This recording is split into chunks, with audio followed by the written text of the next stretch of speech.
Shemai, hello, my name is Aisha and I'm a dancer with National Dance Company Wales. I'm with you this week with Phrases for Small Spaces, and we're going to be focusing on Afterimage by Mannau. I created this phrase and it's inspired by the physicality of conversation through movement, how we don't necessarily have to use words to have a conversation. I use the table, and I also like to imagine that the person in front of me is appearing and disappearing.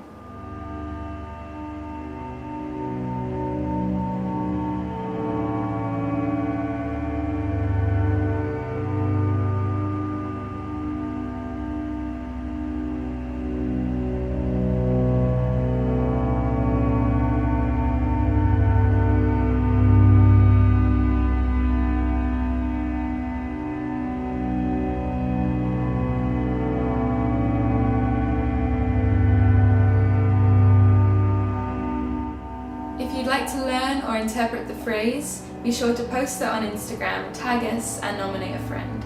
I hope you enjoyed it. Hwyl fawr.